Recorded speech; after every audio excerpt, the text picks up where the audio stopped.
Hi, friend. Welcome to Teachers in Real Estate podcast with your host, Jackie Durbin. I've built a six-figure income from using what I learned from being a teacher. Teachers make great agents, but guys, it isn't all sunshine and rainbows. Some people are cutthroat. Some clients will make you want to throw in the towel. But your years in education have built you for a career in real estate, and I'm here to help. With the right mindset and the right tribe, you can experience the same success. You can either supplement your income as a part-time agent or go full-time into real estate. The tools I will share will help you gain the confidence and the expertise to reach whatever goal you have set for yourself. Whatever your goals are, let's enjoy this time together. This podcast is geared towards teachers who are looking to get their start in real estate, but also teachers who are already rocking the dual careers. If that's you, grab your notebook, your pencil, and buckle up. We're about to begin. Well, hey there, friends. I'm so excited about season 2, and I hope you enjoy the music, the new intro. If you don't know the difference, well, then you're just now getting started. So, hey, I'm glad that you're here. All right, guys, I was recently reading an article, and honestly, the more I read, the more it made my stomach hurt. So the article was all about the failure rate in real estate. And I wanted to share some of the information to you, okay? So basically, what it said was that the majority of real estate agents will fail. And the statistic was 90%. 90% of real estate agents that are going to fail are going to fail within their first 2 years of their career. So, anyhow, the article went on to say that there's lots of factors. Probably the biggest one, though, is their mindset and their expectations. Now, guys, I am just like everybody else, okay? I love binge watching TV, reality TV. Hello, I cannot get enough of it. But movies, reality TV shows, and other media, they like to portray real estate as a glamorous profession where all you really have to do to become rich is just look good and sit in an office waiting for leads to come in. Guys, that's not really true at all, okay? To succeed in this industry, you need to have the mindset of an entrepreneur. You have to have the drive and the willingness to hustle day in and day out. You can't just go in half-heartedly. You need to be fully committed to it and dive head in. Now, during this season, we're going to really talk about this entrepreneur mindset. What you have to realize is up until this point of when you've started your business in real estate, you have been an employee, okay? If you're teaching, you are an employee of the school district. You're an employee of the school. You have a boss. You have someone who you have to, answer to. Now, when you go into real estate, you're not the employee. Now you're the employer. You're the owner of your own business. And so to do that, you have to know that the mindset has to shift. So it's not, oh, this isn't going to work, or, oh, whatever. Dude, you are everyone. You're the CEO, the CFO. You are the grunt worker. You're doing everything, right? Now, another reason why so many real estate agents fail, as it was stated in this article, is that they don't have a good mentor to guide them. A mentor can help agents avoid common pitfalls, right? They can help you learn some marketing tricks, especially productive ones in your specific local market. They can also help the agent secure maybe their first couple closed deals, right? Finally, if you don't completely fail, the majority of real estate agents don't reach the level of success that they otherwise could because they don't have the right set of marketing tools, all right?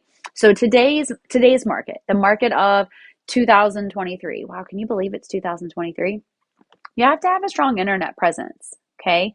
Especially if there are a lot of agents in your area, okay? So you're just getting started. How are you going to shine out against someone who's been in the business, say, 20 years, 30 years, okay? Someone who is native to that area, if possibly you're someone who's moved into that area, right? What type of solid content strategy do you have? Now, I'm not going to tell you to rush right out and go, employ a coach, okay? Because my rule is don't start spending money until you make money.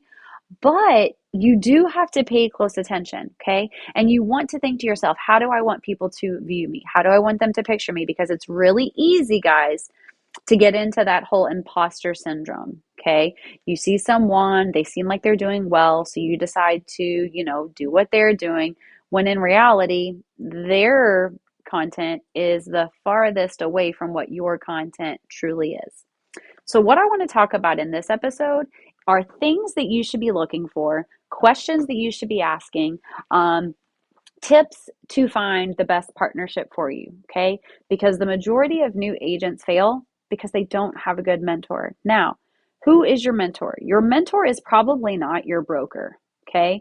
Your broker's job is to make sure that you don't get sued, okay? Their job, whether it's male or female, okay, so I'm going to use pronouns interchangeably, okay? But he or she, they will basically make sure that your forms are correct for your state. They're going to make sure that things are dated correctly, everything's initialed correctly. That's their job as the broker. Now, in some smaller brokerages, could the broker also be a mentor? Yes. However, in most brokerages, the broker doesn't have time to also be a mentor, even if they say they will be. Okay, guys, chances are, okay, and I say this because I know a lot of brokers, they're going to promise, but at the end of the day, they have a lot of stuff on their plate. Okay. It's not because they want to like overpromise and underdeliver. It's just they have a lot of stuff to go on. Okay. So are their intentions good? Absolutely. Okay. Especially the brokerages that are like, oh my gosh, we really want to help those brand new agents. But the truth of the matter is, brokers are really busy. Okay. So it's really hard for them to be able to get out there and actually help you. So, what are you going to look for? You want to look for a mentor who is maybe 3 to 5 years in the business. Okay. Now, why do I say they're 3 to 5? If you're in teaching, you know this, right? The teacher that has been there the longest in the building, okay, maybe they're like getting ready to retire. That does not mean they're the best mentor just because they've been teaching the longest. No, usually that's the person, and we all know that, okay? Sometimes they're the cranky person. They're the person that are like, oh, I forgot about the good old days. Back in the good old days, we could do this, that, or the other. Kids acted this way or the other. Okay. So people who've been in the business for a long time, they're going to be reminiscing of times that you weren't in the business during that time. Okay. So I remember when I first got into real estate, it was during a very high time in like, houses were moving fast, prices were great, the market was really fast, and then it kind of slowed down. Okay. Now, do I want someone who has only seen that first year? No, I want someone who's seen a little bit, but I also don't want someone who has been through everything because guess what? They're going to start talking about, oh, this is just going to be like the Great Depression. No, it's not the Great Depression. Okay. So, do you want someone who's had a little bit of experience? Yes. But just because they don't have the highest number of years doesn't mean they're not a good mentor. Okay. So, that's the first thing I want you to look at. Second of all, you need to make sure that the person who is mentoring you has the mindset that's actually going to build you up. Okay, so let me go on to explain this. All right, when I first started teaching, we had what was called, and I taught in Kentucky, we had a K-tip year. Okay, so the K-tip year was your first year of teaching your classes, right? You had a teacher who was in the building. They would come into your classroom. She or he would observe some of your lessons. You all would meet afterwards. You would go through the stuff, right? Then you would have like your principal would come and they would observe you. So there was like this whole year, right? Well, in real estate, we don't get that, okay? But we should. So my point is look for a real estate agent that not only has the type of business that you want, but also has the type of mindset that you want. Okay. Now I will tell you this. When I first taught, when I was doing my K-tip year, I was teaching kindergarten. Okay. The babies. Ooh, that was a rough time. Okay. And my mentor teacher was a fifth grade teacher who had never taught kindergarten in her entire life. Okay.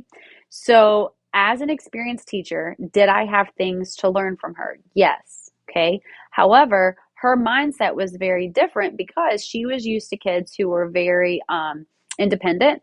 And so a lot of times she would watch a lesson and she would tell me that I was babying the kids. Well, of course I'm babying the kids. They're babies. They're 5 years old. Like it's the first thing of school. Like they don't even know how to like hold a pencil, more or less, like go and get a piece of paper by themselves. Okay. Like they'll get lost just walking over to the paper rack. So you need to make sure that the person that you are having as a mentor is the person that you want to be. Okay. So if you're in real estate, Okay. There's lots of different choices that you could be in. Okay. Maybe you're going to do commercial real estate. Maybe you want to do property management. Lord help you. I don't know why you want to go into that. Maybe you're going to do residential. Maybe you're going to do industrial. Okay. So, whatever mode of real estate you're going to get into, obviously your mentor should be the same. Okay. A commercial agent should not be mentoring a residential agent. Now, second of all, you want to make sure that they're in the area that you want to be in. For example, okay, here in Phoenix, Arizona, I could be in like regular, like middle class, where I have like homes that range from, and I know this doesn't sound like middle class in a lot of states or whatever, but here in Arizona, the average house price is about 400, maybe 500,000. Back home from where I am in Kentucky, that would be considered like a luxury house. Okay. However, in Arizona, we have like $2 million houses. Like there's like whole neighborhoods that are that price, right? Um, so if I'm not comfortable selling luxury homes, do I want to have a mentor that's what they sell? Probably not. And the reason why is because if I'm going to go to an open house with them, I may not have a $2 million outfit to wear. Okay. I may not be driving a $2 million car to go and sit in front of the $2 million house, right? So you want to make sure that your mentor is someone who matches with what you want to get into. So with me, my niche, my favorite people to work with are 55 plus age restricted communities on golf courses. Why? Well, those people love to talk. And guess what? I love to listen and I love to talk. I love to play golf. So when I'm looking for a mentor, when I first got into real estate, I wanted someone who had a similar mindset. They were slower, right? They wanted to, take time to talk. They were okay to go over things. If I would have had a mentor that was like, did a lot of investing, right? Worked with a lot of investors, I want to see they're gonna first of all they're gonna be frustrated with me. Okay, they're gonna be super frustrated with me, and they're gonna be like, "What in the world is this girl? And why is she talking so much? And she just needs to stop and listen and do what I'm saying." Right? You also need to think about personality types. Okay, um, as you are going through your mentor process, it shouldn't just be like a checklist of items to do. Okay, your mentor should be available for you whenever you need it during that time. Now, a lot of different brokerages will say, oh, you need a mentor for your first three transactions. That is hogwash. That is hogwash. Okay. No. After three transactions, no, you are not ready to like be on your own. Okay. Are you ready to swim a little bit by yourself? Yes, but someone still needs to be like on like the side of the pool just in case you need help, right? They need to be within arm's length. And so I always tell people, make sure that you have someone that's not only going to be a mentor, but it's someone that you enjoy being around. It's someone that really does, cater to your personality. And guys, it's okay to switch from mentor to mentor. You don't have to have the same person, okay? Maybe you have a group of mentors, which brings me to my second point. If you are a new agent, guys, you really should be on a team. And the reason why is because on a team, they're going to have people that their job is to help you. They're not also trying to do transactional real estate. Okay. So they might have someone on their staff that's actually, hey, this is the person who's going to teach you how to do open houses. This is the person that's going to teach you how to, prepare for a listing presentation. This is the person on the team who's going to teach you how to do this, that, or the other, whatever it is, right? They're going to have systems in place to make sure that you are not just swept under the rug. You're actually cared and taken care of. They have probably staff people who are on staff that are going to help you through all of those things. So if you are getting into real estate and you're like, wow, I don't want to be a part of that 90% that fails, make sure you get a good mentor. All right, guys, on the next episode, one of the things I'm going to talk about is how can you create a presence in real estate that's going to help you out, right? How can you create a presence that's going to showcase who you are, cast a bigger net, and really get you ready?